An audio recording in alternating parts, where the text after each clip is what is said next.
देखन में छोटन लगे और घाव करे गंभीर। जो देहाती कहावत है कि देखन में छोटे लगे वो घाव करे गंभीर, ये हमारे कार्यकर्ता, इनको आप भोफोड़ तोप से कम न समझिएगा। यूपी के गोंडा जिले के गौरा विधानसभा में कांग्रेस पार्टी के नेता व पूर्व विधायक राम प्रताप सिंह की अगुवाई में दीनदयाल इंटर कॉलेज निपेनिया गौरा चौकी में कांग्रेस पार्टी का कार्यकर्ता सम्मेलन आयोजित किया गया, जिसमें गौरा विधानसभा के तमाम पार्टी कार्यकर्ताओं ने भाग लिया। पूर्व विधायक राम प्रताप सिंह ने पार्टी कार्यकर्ताओं को संबोधित करते हुए कहा कि बूथ लेवल पर कांग्रेस पार्टी को मजबूत करने के लिए यह सम्मेलन आयोजित किया गया है। उन्होंने भाजपा सरकार की कर्मचारी, व्यापारी, दलित एवं युवा विरोधी नीतियों का कड़े शब्दों में विरोध करते हुए कहा कि ऐसी सरकार को परास्त करने के लिए कांग्रेस के कार्यकर्ता एकजुटता के साथ काम करेगी। उन्होंने कहा कि कांग्रेस विचारधारा हर वर्ग को साथ लेकर चलने की है। कांग्रेस के शासनकाल में ही देश और प्रदेश में विकास की लहर चली है, जबकि मौजूदा भाजपा शासन में तो आम आदमी बेचैन और परेशान हुआ है। गोंडा लोकसभा क्षेत्र से गठबंधन की प्रत्याशी श्रेया वर्मा ने भाजपा को अड़े हाथों लेते हुए कहा, भाजपा सरकार में युवा बेरोजगारी से परेशान है। किसान आंदोलन में सैकड़ों किसानों की मौत हुई है, जिस पर सरकार ने चुप्पी साध ली। 15 लाख की वादा करके आज तक लोगों को भरम में डाला। कोरोना वैक्सीन लगवा कर लोगों की जिंदगी खतरे में डाल दी। उन्होंने कहा, भाजपा सरकार हमारे जीवन से खिलवाड़ कर रही है। कांग्रेस पार्टी द्वारा आयोजित कार्यकर्ता सम्मेलन में काफी भीड़ देखने को मिली, लेकिन वहीं मंच से सपा के कई बड़े चेहरे गायब नजर आए। ऐसे में समाजवादी पार्टी और कांग्रेस के बीच गठबंधन के बाद भी इलाके के बड़े नेता कार्यकर्ता सम्मेलन में शामिल नहीं हुए, जिससे लोगों में चर्चा का विषय बना रहा। देखना यह होगा कि समाजवादी पार्टी और कांग्रेस का गठबंधन गोंडा लोकसभा क्षेत्र में आने वाले चुनाव में कितना रंग लाएगा।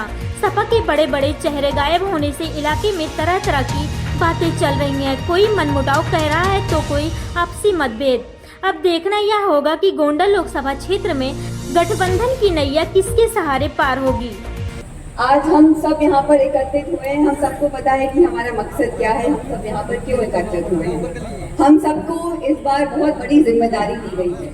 हमारे नेताओं ने, हमारे राष्ट्रीय नेताओं ने, आदरणीय राहुल गांधी जी ने, आदरणीय अखिलेश यादव जी ने बहुत मन बनाकर इस बार अपना इंडिया गठबंधन बनाया है। और आपकी और हमारी जिम्मेदारी है इसका सम्मान रखना। हमारी कंधों पर बहुत बड़ी जिम्मेदारी है इस बार, क्योंकि हम लोग एक बहुत बड़ी तानाशाही सरकार से लड़ने जा रहे हैं, बहुत अत्याचारी सरकार से लड़ने जा रहे हैं। आप सब हमारी ताकत हैं और मैं आप सबको विश्वास दिलाने आई हूँ कि आपकी जो भी परेशानियां होंगी, जो भी कठिनाइयां होंगी, जो भी सुख दुख होगा, आपकी बेटी आपके हमेशा साथ रहेगी। हम सब देख रहे हैं कि ये सरकार कैसे संवैधानिक संस्थाओं का दुरुपयोग कर रही है। सबकी आवाज को दबाने का काम करती है, महिलाओं की आवाज को दबाने का काम करती है, किसानों की आवाज को दबाने का काम करती है, युवाओं की नहीं सुनती है, जवानों की नहीं सुनती, बुजुर्गों की नहीं सुनती है, बच्चों की नहीं सुनती है। ये सिर्फ अमीरों की सुनती है, सिर्फ पूंजीपतियों की सुनती है। पूंजीपतियों के लिए एक झटके में ये लोग पूरा कर्जा माफ कर देते हैं, 15 लाख करोड़ से भी ज्यादा अमाउंट का कर्जा माफ कर देते हैं। पर जब किसान अपनी आवाज को लेकर धरने पर बैठते हैं, ये सरकार कुछ नहीं करती है। ये सरकार उनकी ताकत को देखकर डर जाती है। 1000 से ज्यादा किसान हमारे शहीद हो गए थे अपनी लड़ाई में, पर इस सरकार ने कुछ नहीं करा था। हमारी गठबंधन ने तय करा है कि इस बार जब हमारी सरकार बनेगी, हम लोग अपने अन्नदाताओं को सम्मान करना चाहते हैं। हमें पता है कि वो हमारी अर्थव्यवस्था संभालते हैं, इसीलिए हम लोगों ने तय करा है कि उनको MSP की गारंटी दी जाएगी और उनका सारा कर्जा माफ करा जाएगा। जो भी कृषि यंत्र यूज होते हैं उन सब पर GST माफ करी जाएगी। ये सरकार तो युवाओं की भी नहीं है। हम जहाँ भी जा रहे हैं, जिस पूरी लोकसभा में, बलरामपुर में, गोंडा में, जहाँ भी जाते हैं, हम जिस भी गाँव में जाते हैं, हम देखते हैं कि 90% युवा नौजवान आज बेरोजगार घूम रहा है। उनके हाथ में नौकरी नहीं है, ये सरकार उनको नौकरी नहीं दे पाई है। वो सब पढ़े लिखे घर में बेरोजगार बैठे हैं, वो घर में अपने लिए आमदनी नहीं ला पा रहे। महंगाई इतनी बढ़ चुकी है। आज हमारे देश में 40 साल में सबसे ज्यादा महंगाई है। घरेलू बजट कम से कम होती जा रही है, हर चीज पर GST लग चुकी है। ये हमारी जनता इस सरकार के सारे जुमलों को आज समझ चुकी है। अब तो आप लोग कोविड का भी इनका जुमला समझ चुके हैं। हम सब भी आज यहाँ पर सबने यहाँ पर कोविड का वैक्सीन लगाया होगा। अब ये लोग जिन्होंने कोविड का वैक्सीन बनाया था, उन लोगों ने कोर्ट में जाकर कहा है कि जिन लोगों ने वैक्सीन लगवाया है उनको दिल के दौरे का खतरा है, हार्ट अटैक का खतरा है। मतलब कि इस सरकार ने आपकी, हमारी, हम सबकी जान के साथ भी खिलवाड़ करा है। 2 करोड़ नौकरी का जुमला था इनका इतना बड़ा। सबके खाते में 15 लाख रुपए आएंगे। किसानों की आय दोगुनी करने का वादा करा था। हर चीज इनकी आज झूठी साबित हो रही है। इनका काम सिर्फ फाइलों में दिखता है, विज्ञापनों में दिखता है, धरातल पर ये बिल्कुल फेल जीरो होती सरकार दिखती है हमें।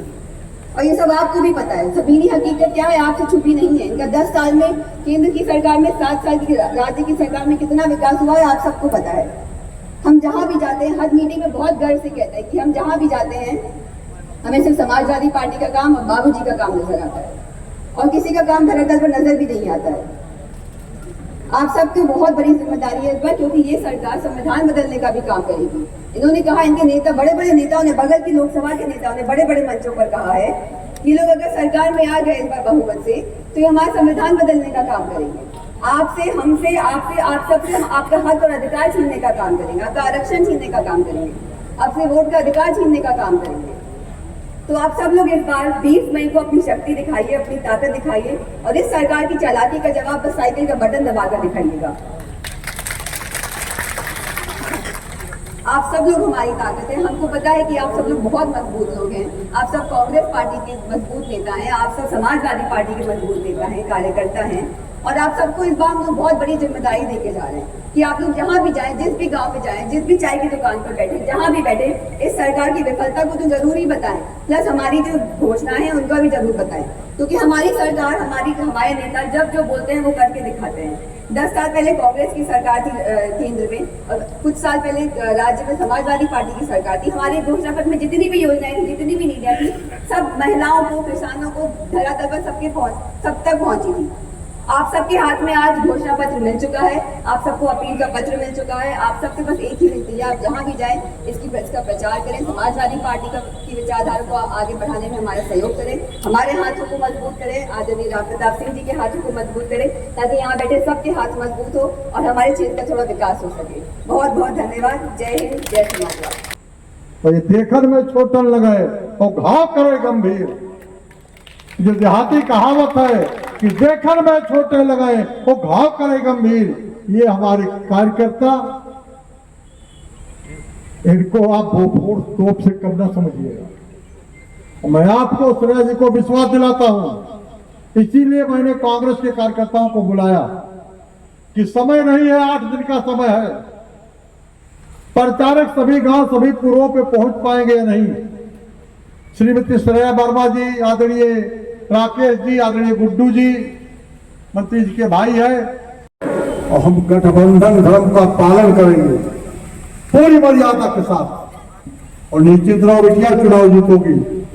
मैं भी विक्की भाई कह रहे थे ना कि 50,000 वोट मेरा कैलकुलेशन है आप लोगों के भरोसे, 1,10,000 वोट कम से कम श्रीमती श्रेया जी को मिलेगा गौरा विधानसभा में। और जो एनडीए का प्रत्याशी है, वर्तमान सांसद, 40 से 45,000, 40 से 45,000 वोट पाएंगे। कितने भी ताकत लगा ले, कितने भी बड़े नेताओं का भाषण करा दे, जनसभा करा दे, बढ़ोतरी नहीं होना। और जब उतरौला बलकापुर पहुंचेगी तो हो सकता है 20-25,000 वोट कम पा जाएंगे श्रीमती श्रेया जी, उसको हम दे देंगे इसमें से, तब भी 30-35,000 लेके निकलेंगे। उतरौला भी 35,000 वोट से कम नहीं जीतेंगे। कल मेरे हराबरात में था, परसों, और विभिन्न गांव के लोग हमसे मिले और उन्होंने कहा, विधायक जी आप भी लग गए हो चुनाव मैदान आ गया। बड़ी खुशी हुई उन लोगों को। और हमारे साथ जो कार्यकर्ता जुड़े हुए थे रेहरा ब्लॉक में, आज भी मेरे साथ जुड़े हुए।